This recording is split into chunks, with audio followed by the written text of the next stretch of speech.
Someone in the comments section mentioned Dr. Timothy Jennings, who apparently has made pro-abortion statements. So in this video, we are going to look at those statements as they teach us several important lessons. For those of you who do not know, according to his website, Jennings is a board-certified psychiatrist who works in Chattanooga, Tennessee, a quote, master psychopharmacologist who has written several books and is the founder of Come and Reason Ministries. Even though Jennings has spoken at many Adventist churches and venues, his teachings have been criticized for claiming that God does not keep any records of sin in heaven for which we need Christ's intercession, atonement, and forgiveness, or that the purpose of the cross was to re-establish trust, not to pay the penalty for his broken law, etc., etc. I'm not going to address those issues here. You can do your own research. This video is specific to his public statements about abortion. Jennings says that he supports liberty, equality, and that he wants a government to restrain what?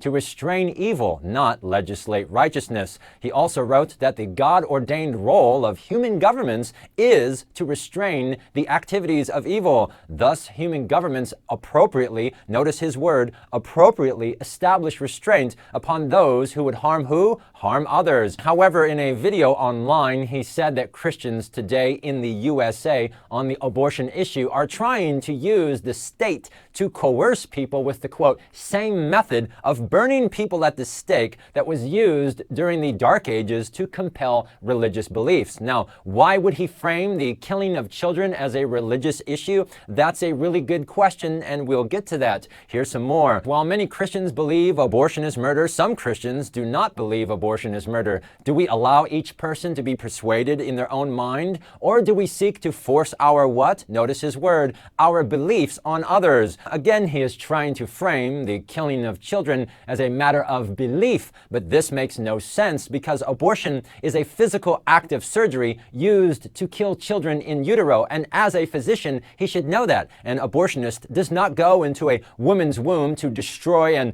amorphous idea or belief. He goes in there to kill a living, growing human baby. Would Dr. Jennings ask the question, some Christians believe that slavery is wrong, while others believe that slavery is okay. Should we force our beliefs about slavery on others? Would he ask a question like that? I don't think so. Furthermore, he frames the sixth commandment as forcing a belief. But what about the eighth commandment, not to steal? Should we allow people to steal because we don't want to force our beliefs about stealing? Again, that makes no sense because he himself said that he wants government to restrain evil. He wrote that. But it gets even more strange because right here he again asks about forcing people to observe religious practices and lists killing children. How in the world is killing your child a religious practice? And notice here, how in the world can abortion be in the same question as baptism or keeping Sunday? What is this? Now, these statements are very disturbing and make no sense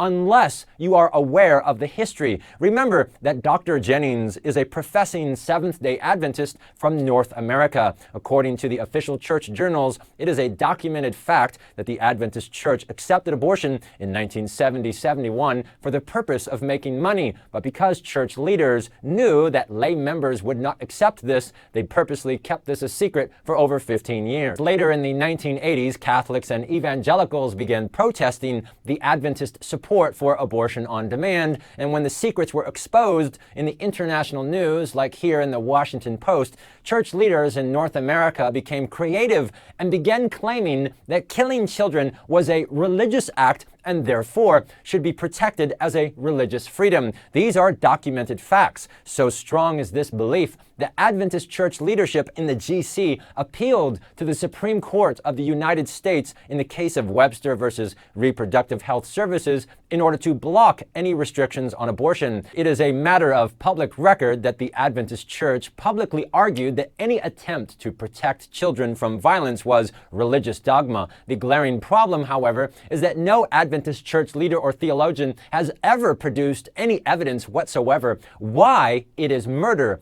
to kill a child 1 minute after it is born, but it is an act of religious freedom or worship to kill a child 1 minute before it is born. Once they began claiming that abortion was a religious act, Adventists in North America then began attacking the evangelicals and conservative Catholics as enemies of religious liberty because they were promoting anti-abortion legislation. This, of course, is, again, it's all based on the belief or claim that killing children is a religious issue, which no church leader or theologian has ever been able to prove or defend. But never mind, they have repeated these false claims now dogmatically for over 30 years, and unfortunately, Dr. Jennings is repeating these exact same falsehoods. To give another good example, in an article titled "King of the North versus South in Today's End Time Events," he says that the King of the North represents Christianity that seeks to promote their what? Promote their religion via coercive governments, such as, read it for yourself, prohibition of alcohol, laws restricting marriage to one man and one woman, and laws against abortion.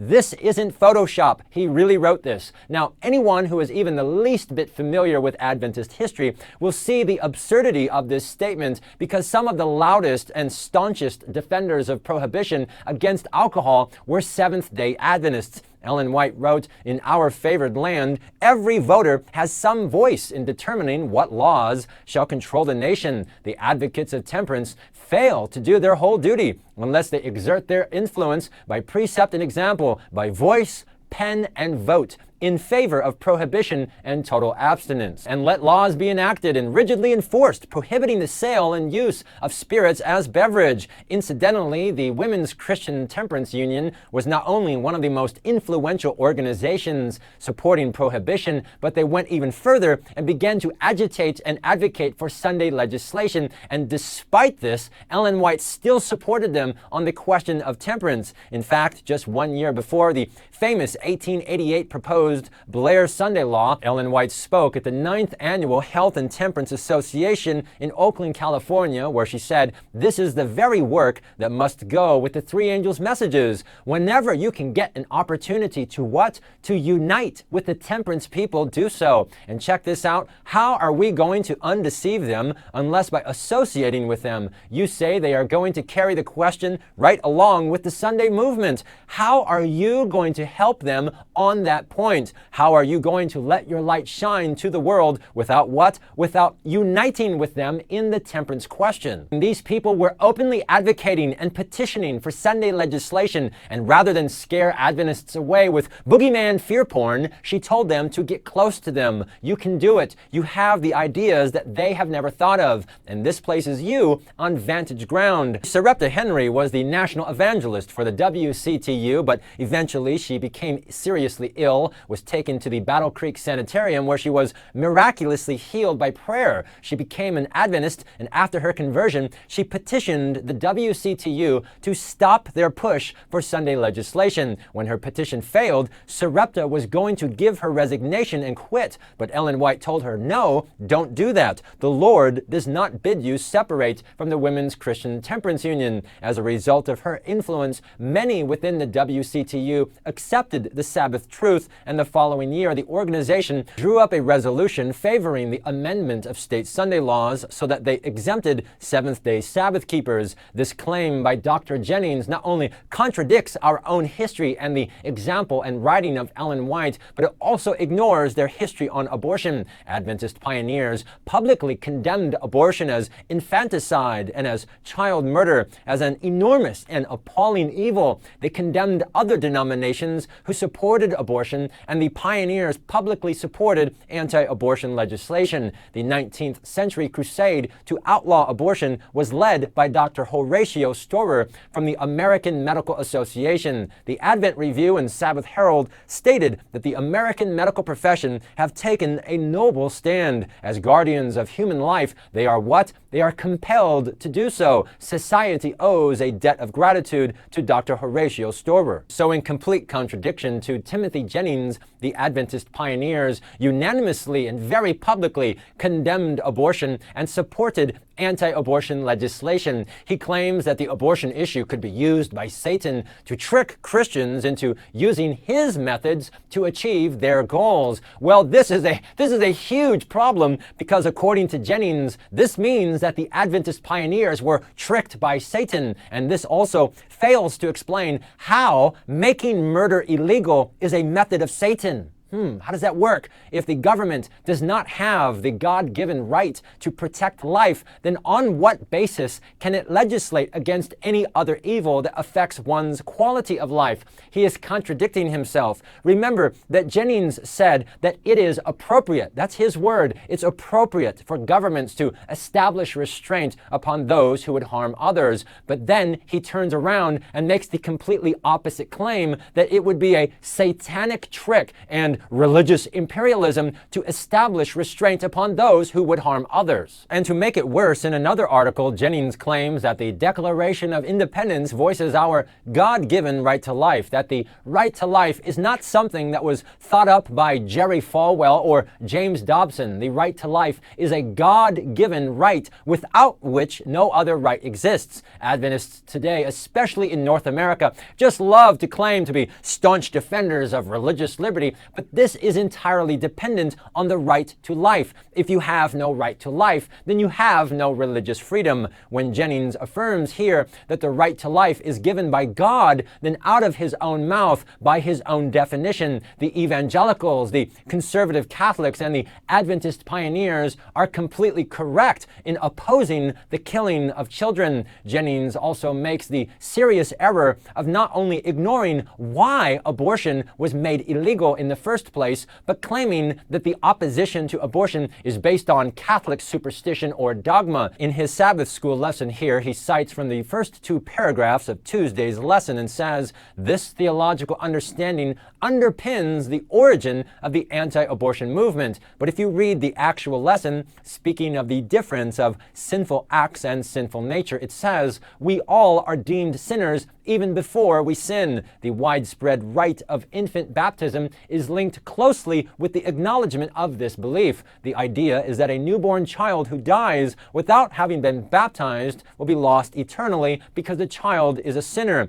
And if this sinfulness is not somehow taken care of, the child loses eternal life. Jennings says that this underpins the origin of the anti-abortion movement, but this is completely false. This is not true. Fact, in the beginning of the 19th century, there were no anesthetics, no analgesics, no antiseptics, and no antibiotics. Surgery was extremely dangerous, and as a British doctor noted in 1815, any attempt to go into a woman's body to perform an abortion was, quote, tantamount to suicide. However, two things took place: rapid developments and advances in technology that made surgery safer, and two, the discovery that life begins at conception. Both of these led the American Medical Association in 1857 to launch its famous Physicians' Crusade against abortion. As a result, by 1900, every state in the Union had anti-abortion laws on the books. Abortion had already been illegal for many centuries by common law, and it was now codified in statutory law. Jennings repeats the falsehood that Catholics were the origin of the anti-abortion movement, but again, that is not true. The Catholic Church remained silent on abortion in the 19th century in the U.S. In fact, one strand of anti-abortion rhetoric expressed an anti-Catholic feeling. Catholics generally were not involved in legislative efforts to prohibit abortion. The movement to codify laws against abortion was not led by priests or by Jerry Falwell. It was led by physicians who understood the seriousness of the scientific discovery that life begins at conception and that it's wrong to kill children. This was not a religious issue, it was a social, civil issue. There are 10 commandments. The first 4 have to do with worship, and the last 6 have to do with our relationship to others. And the government has the God-given duty and right to legislate the 6th commandment, and the church has the duty to affirm this biblical truth. If Jennings wants to insist that murdering children is a, quote, religious practice, then he needs to explain where is the biblical principle that distinguishes a baby born 2 months premature from a 7-month fetus, making it a crime to kill a first, but merely an exercise of personal freedom to destroy the second. argument. Jennings, however, like other Adventist leaders in North America, can't answer this question because it's false. There is no such evidence. This entire claim that murder is religious liberty is a demonic falsehood and deception. Furthermore, it's quite strange in both this video and his article, he repeats the same line. It's not a question or conflict of whether abortion is right or wrong. If we give Jennings the benefit of the doubt, then he is implying that abortion is wrong and that it's so wrong that there is no question about it. And in doing so, imply that while we might be personally against killing children, we shouldn't try to, quote, force our beliefs onto others. This, however, is based on the falsehood that we Adventists can occupy a neutral position. The anti-abortion crowd on one side and the pro-aborts on the other, and we Adventists in the middle, but this is false because there is no middle ground between life or death. These children will die or they will live. Neutrality is not an option. When professed Adventists like Jennings imply that abortion is wrong because it is the violent murder of a little boy or girl, but that we shouldn't try to force our beliefs, he is in fact justifying silence or giving tacit approval for the current pro-abortion legislation. If, according to him, efforts to make the killing of children is a satanic idea, similar to burning people at the stake, then by his own definition and words, he is defending the pro-abortion position. Now take a moment to notice what he is doing. He is defending, in the name of religion, the people in our society who are doing this horrible evil, and then the people in our society who are doing good, he attacks as agents of Satan, and then on top of this, wants to lecture everyone about Christians who helped justify the evils of Rwanda and Nazi Germany. Over 50 million children are murdered every year by abortion, and he justifies this as a religious freedom. But oh, shame on those Christians in Rwanda. Okay. In summary, Jennings has made several false, contradictory, or misleading statements and has falsely claimed that killing children is a religious issue. Since Dr. Jennings is so talented and so educated and able to teach and write and counsel people, it would be great if he made a video giving more clarification on this issue. It would be great to hear him explain, number one, whether or not the government has the right to legislate against stealing or against murdering children, and if not, why not? Should we just abolish laws against rape and robbery and try to convert people instead? Number two, were the Adventist pioneers wrong to support anti-abortion legislation? If so, why? Three, was Ellen White wrong to support the temperance legislation? And number four, does Dr. Jennings even affirm the scientific fact that the unborn are living human beings? The authors of the Bible consistently defined the unborn as sons, babies, children, and as our brothers, they are defined as living human children with the exact same Greek and Hebrew words used for born children. Does Dr. Jennings affirm the scripture and science, or does he have some pagan belief that the unborn are something else? Since Dr. Jennings writes very long and extensive and detailed responses to people who question his statements, then I would encourage everyone to please send this video and your questions to Dr. Jennings and ask him for clarification. That would be great. Thank you.